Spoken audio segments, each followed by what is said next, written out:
Big pull. There you go. There you go. Oh yeah. Oh yeah. Rip There you go. There you go. There you go. There you go. There you go. There you go. There you go. Come on. Let's go. Let's go. Let's go. Drive. Come on. Oh yeah. Lock it out. Lock it out. Yeah. Yeah. Yeah. Woo. Hey everyone, just wanted to talk about split jerk and strongman. I'm Andrew Clayton. I hold the NAS, actually men's record and teen record in the axle clean press, so I guess that's what qualifies me to educate you on this. I don't claim to be an expert on this. I'm not an Ole lifter. I kind of taught myself. I've gotten some help from mainly one coach, Jesse Reynolds in Florida, so I credit him to anything. He's taught me a bunch of stuff. Done a lot of reading. That's a really important thing. So you just got to kind of read and understand.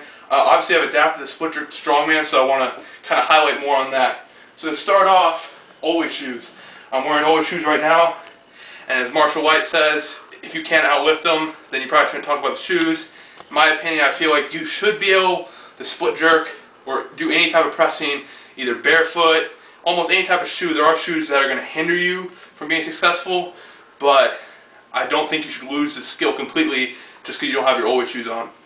As far as hand placement, we're going to get to that in the bar in a second, but the hand placement is kind of debated. Some people say on the fingertips, and in strongman I don't think that's really going to be good for axle, obviously. On the barbell itself, maybe, but from what I've been coached and what I've seen, you want to get a little more grip on it. So that's one thing that a lot of guys, I guess, do wrong. There's some types of split jerkers that do it from the hands, but you notice maybe their upper body isn't as strong, have more leg drive. It's really on how they're built. But in general, I like to squeeze the bar.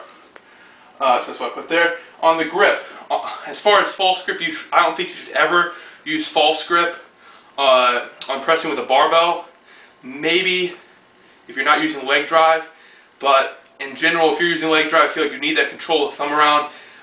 Having a thumb around axle, though, I find hurts my lockout of the jerk. So axle, I'm going to show you guys both of them, but I'm going to false grip it. Log, I mean, come on, hold on to that. I don't see any benefit in having false grip on the log. It's already a pretty healthy way to press. It's off the chest, and it's in pretty good grip for most people. As far as belt, obviously in a contest, use a belt, unless it's going to, I guess, hurt. You know, if it's high reps and you can't breathe, and you already got a big enough gut, yeah, maybe not use a belt. But as far as learning how to split jerk, a lot of it's going to come down to abs and really having a flat back.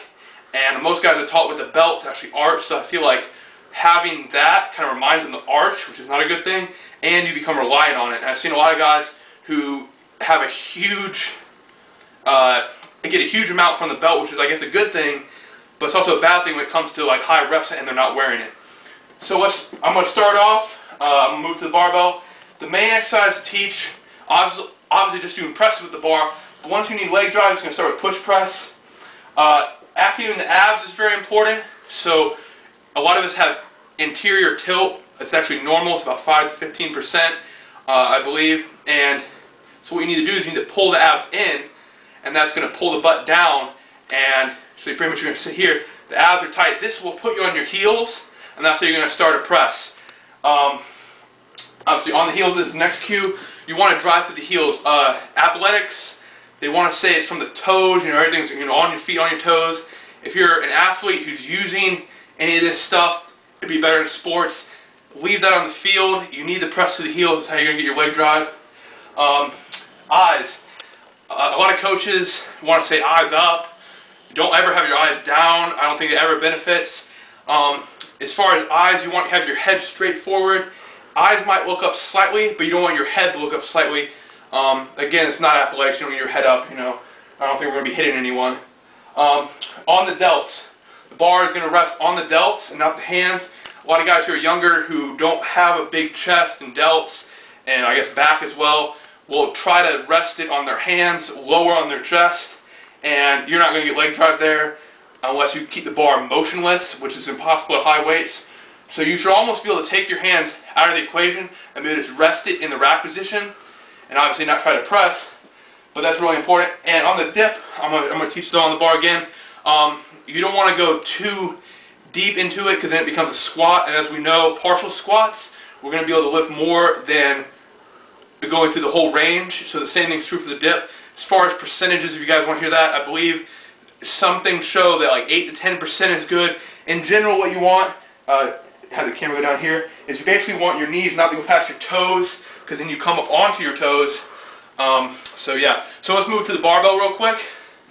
So I'm going to try to review everything I had on the board. So hand placement. For me, I find just a moderate grip. It can change every day. It changes by the implement sometimes.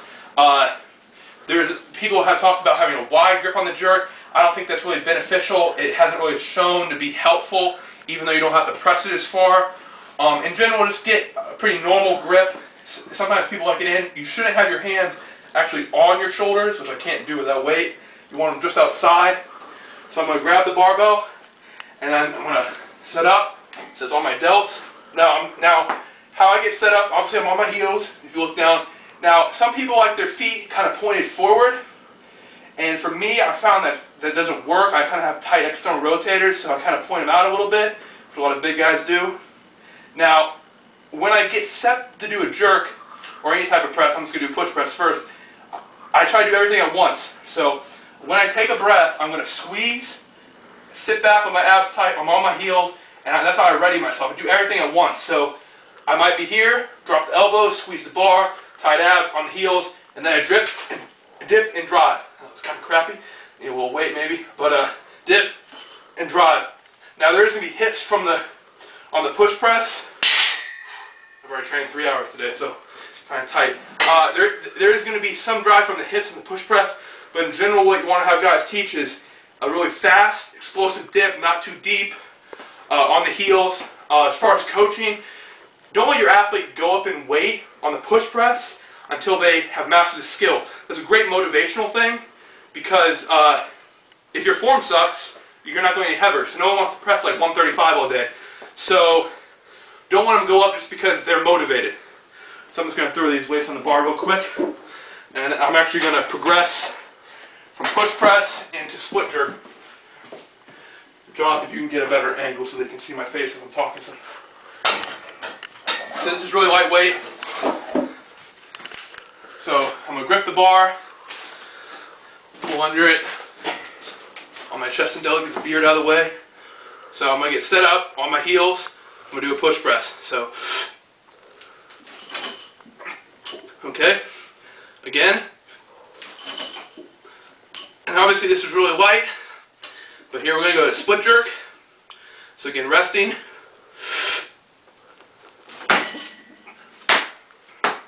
Now, on the split jerk, I probably forgot to mention it off the board, but the split jerk, from what I've learned, there's a lot of ways to correct for it. One, when you're warming up, you want to make sure that the split is only as big as you need. So basically, you're trying to get as much leg drive as possible. Now, obviously, you don't want each of them to end like this, because then you're wasting time that you could put your foot out. So you want to not go to full knee extension, but really close, and you're basically going to use your hamstrings to kick the leg out. But the thing is, like, don't think about either of those individually. So it's really a learned skill. If you think only about leg drive, then your split's going to be terrible. And if you think only about getting under it, which is a huge error, and a lot of young guys, they think, oh, I just need to get under it, then you're not going to be good there.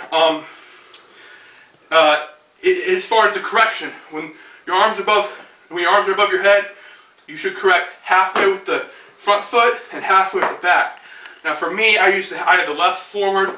Seems like the majority of people have the right forward, which is their dominant leg. For some reason, even though I'm right-handed, I use my left, and I'm not going to switch it. So I'm going to do a couple more jerks, see how that goes. Okay. So I'm tight.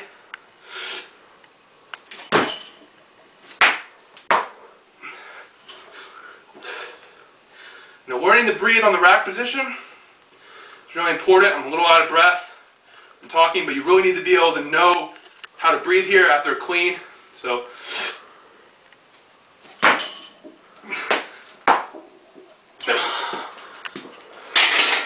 I'm going to work my way back over to the board, Jonathan. So I'm pretty tired already, but so the cues, a lot of things on the cues. don't say too much. They're not going to remember everything. So when I'm set up, legs is a really good thing I've learned from the coach. And just personally, the athletes that I do get to train. Because again, they want to jump under it. Jump under has got to be the worst thing anybody can say, because if you're not pushing the bar up at least a little bit, which in the Olympics is, I believe it's about halfway up, roughly, then how are you going to get under it? Alright, so programming for any type of split jerk is going to be hard in strongman because of all the things we have to be able to do. Obviously there's new ways, people have rotated stuff. Rotation I think is really good, but the thing is you're never going to be like an ollie lifter where you're mastering the form, because they can do it, multiple times a day, all week, because those are the skills they need. We need such broad range of skills and such heavy, hard moves like yoke walk and farmers that if you did do a jerk every day, you would hurt your strength in the long run for sure. So I like variation, so that's a really good thing, but that's once you've mastered the basic skill. As far as what to do when you first start, I think you need to take the hit to your strength, in the squat and deadlift, whatever it's going to affect. You need to take that hit and really learn the form. I was lucky enough I got into strongman really young. I've been competing for 3 years, well over 3 years, and I just turned 20 years old actually last month. So it's really been beneficial because I started off early. I did push press right when I started lifting practically. Had no upper body strength, had decent leg strength maybe, and I was taught jump and lock out. And I pretty much got really, really good at push press, and I sucked at bench. Basically, I sucked at everything, but I was really good at using my whole body as one unit, and that's something people need to learn early. So the earlier the better. Once you get too strong, you're actually not going to be able to learn any type of split jerk. Push press, yeah, you probably will. Problem is, relatively speaking, a press will be too close to how much you can maybe press without legs, and your body, or neuromuscularly, is gonna recruit the upper body. But when you teach it earlier on, it's going to recruit it in the proper motor patterns. I'm not an expert on any of that either, but from what I've read and obviously what I've personally seen, you have to really teach the body to work as a unit to really be successful. Now, empty barbell work, I definitely would say you could do every day. I'm not really necessarily a fan of active recovery, but I'm definitely a fan of keeping skills. When I go into a competition, I'll do form work about a week out, and then maybe the next week I just have an empty bar in my rack at my house, and I'll get home and I'll just do a couple split jerks off of it or something. It's pretty much every day. And I really, because most of the other events we don't really need as much skill, so to speak. I hate to say it, but you're not going to forget to walk on a yoke. Now, as far as exercises to do, I guess I'll talk about that now, and then I'll move on to axle and log. The exercise, I already talked about push press. The pros of push press, which I personally kind of believe in, and what I've been taught, is obviously it'll help leg drive, because teaching you to drive all the way up. It does reach the extension of the knee, and ankle, which is not really what's going to happen on a normal split jerk. Let's see if we can get that. And it is going to help the lockout, which could help other strength. Okay, so the cons of push press, you don't have to move your feet, which is beneficial for like a rep, any type of rep contest in strongman, but if you're trying to be faster with your feet, it's not going to help you there. And you also start to lean back and push press. It's a bad habit of mine, especially when I use a belt, because I think I'm safe leaning back, and that's not going to help in split jerk because it's going to push you away, and then you're going to blocking out, and the bar's in front of you, and unless you run underneath it, as I would say, it's going to be a miss. A push jerk, I personally don't use push jerk a lot. I think push jerk is just a crappier version of the power jerk. I guess I'll have to demonstrate that. But basically, a push jerk is not moving your feet, driving and dipping again. And I see a lot of strongmen using that, and by using that I mean that's what they are pressing with. They don't know what the heck they're doing because they're basically trying to get legs. That's unsuccessful. They try to start strong at the lockout like a push press, so they kind of just dip under a little bit. So yeah, not a big fan. It might improve your dip, maybe. As far as triceps, I personally think because maybe the triceps are too weak, but I guess maybe they overload the triceps. Alright, so the cons of push jerk, it's an added skill you may or may not need. It might be good for certain types of lifts. And as far as press outs, I mean, it's a crappy version of the power jerk. The power jerk, I sometimes do, It helps leg drive, obviously. It's going to help the dip gain under it, and you do have to move your feet out slightly. Basically, the power jerk is just the same thing as a push jerk, except you move your feet out. And the goal is to land, again, with the elbows locked out at the same time the feet hit the ground, which is not true for the push jerk because your feet never hit the ground again. Split jerk. Oh, I'm sorry. On power jerk, people have a tendency to go too wide. It's one of my problems. And they have an impulse to split jerk, especially me, since I don't do the power jerk a lot. A really good athlete would be able to not do that, but it just ends up being a really bad type of press for me. Split jerk, obviously you're going to get really good at the split jerk if you split jerk. But what I got to say, if you're going to win by the jerk, you're going to die by the jerk. So you do need to have some skills for block press and circus dumbbell. But I will say this, I've split jerk every implement in strongman except the one they don't allow. That's the Viking press, and I have yet to see it in a competition. So, I mean, I haven't really died by the jerk. And overtrain, because you are going to use more weight on it, and it also uses more muscles. So maybe if you don't want to overtrain your legs, then don't do a leg-driven press on a week of a squat. So I'm going to move quickly to the axle. So the main thing on the axle, hand placement I talked about, you can have the thumb around. The key is to squeeze really hard, because it will hurt the wrist. There's some belief that the wrist, yeah, they're kind of weak, but in my opinion, if your wrist hurts, squeeze the bar harder.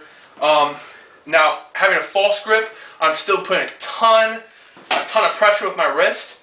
So I'm going to set up on my chest. Now, again, I have my elbows kind of dropped down, my wrists are squeezed. I'm going to be tight, walk back a little more, tight, and then on the heels.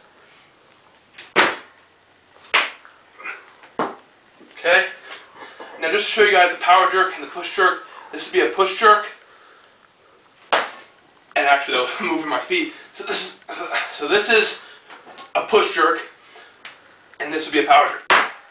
And I'm sure my upper body was a little behind my legs, but hey, I'm not the best jerker. So, oh yeah, and on axle, rack position might be a little more difficult. I find it easier because it's a little thicker. Again, control, squeeze the bar. Log is a little different, and probably the hardest to do a split jerk or any type of jerk on just because it's so awkward. A lot of guys like to push press this. The problem is that your head has to be up to be in line, and therefore your upper back is going to be rounded. So as opposed to on the other ones where you could be up and down, you are going to have to kind of lean back. I belt most of the time on log because of that, just because it kind of helps with core stability. By belt, I mean I usually use a soft belt, and then competition use a hard belt. Hand placement, and obviously you're going to grab in the middle of the handle, squeeze it the same way. I'm going to ignore the clean today, but when you get up there, there are two ways. I'm kind of still experimenting.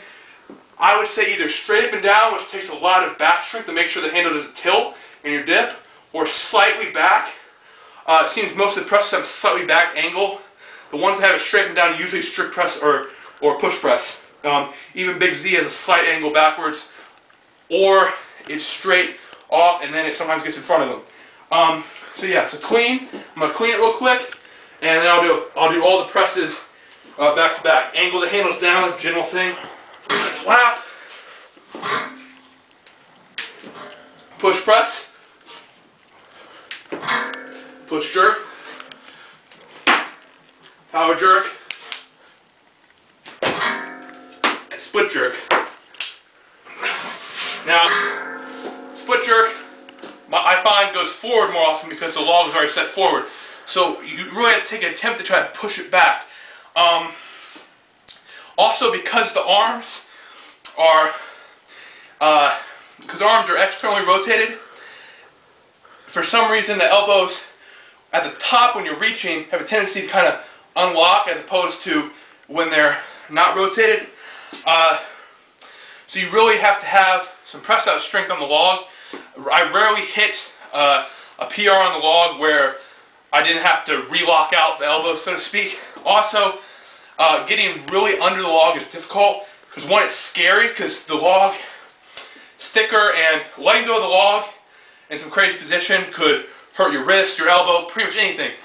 Normal barbell, it's not going to do that, especially with bumpers. I encourage always use bumpers because it allows you to really commit. These are lifts you have to commit to because you're getting under them. So I'll show a couple more on the log. It's a little more complex. I'm going to do them all split jerks since that's the purpose.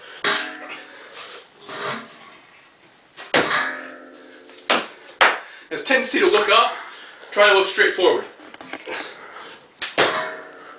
Recover, half, half. Reaching for the sky the whole time. Okay? So I'm gonna finish up with some miscellaneous stuff that I wrote down. I didn't write on the board. For one, it shouldn't say assistance. It should actually say types jerks. As far as assistance exercises go, pause jerks. Pause jerks are where you're in the jerk position and you're going to pause at the bottom, staying tight, upright, and then go into a jerk from there. These are really good for teaching tightness and teaching someone to stop at the bottom and not go too deep. However, they're not good in the fact of actually generating power with that pause, because you want to use the muscles' ability to stretch to actually activate contraction. Again, that's like undergrad biomechanics is my only education on that. But it doesn't help, but it is a teaching tool. So don't overuse these things. Also, behind the neck seems to be really popular. Guys like to do the overload. I personally have never done it heavy. I might experiment with it, but anything behind the neck is kind of debated because of the shoulders. Off jerk tables, love them. This box here used to be a jerk table, and I used to have another one. It broke because it's all made from recycled wood, as most stuff in here is. I love the jerk tables because you can drop between reps. It saves the shoulders. In warming up, I like to take my last warm-up, actually drop on the floor, take all the weights off, put it back on the rack. That sucks. So if you have jerk tables, use them, but also develop the ability to lower the weight. In strongman, we really need that for reps and also just overall strength. If you can only put it up, then you're probably not going to be as strong as if you can control it down a little bit. Some other things to look at. The angle for any type of reviewing film, as I was told by my coach, is 45 degrees from the front. That seems to be really good because it allows you to see the side and the front and kind of coach everything. If you're just from the side, you can't see the hand position because of the weights. If you're just from the front, you can't see the angles from the sides of like the hips and the legs and how they push out forward. And again, I'm not going in depth to every angle of the knee and ankle and everything, but it's really important as you advance. Warm-up. Warm-up is a huge, I see a lot of problems there. Guys will try to do a push press or a strict press and then add legs in as they go. I would say, I guess I'll make this own rule, I guess I could call it the 135 rule. At 135, I start the split jerk. I sometimes start the split jerk at lower weights because I can do it, I'm flexible and the bar's on my chest. But I think most guys can get the bar on their chest at 135. If they can't, they probably don't have it on their chest or on any weight.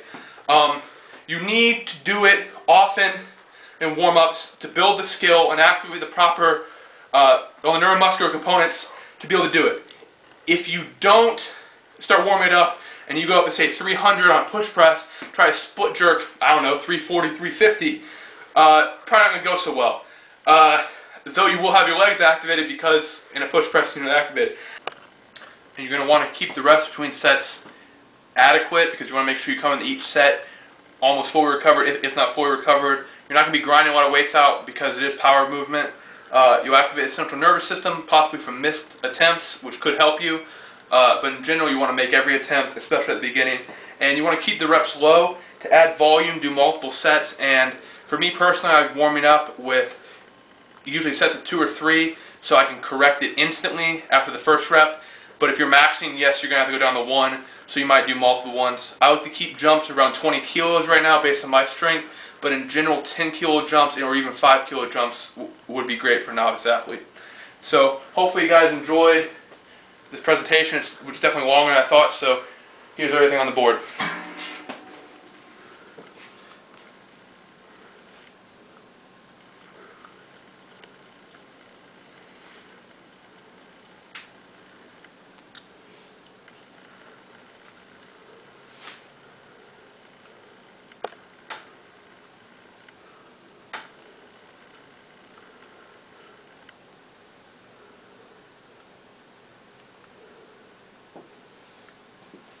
Okay.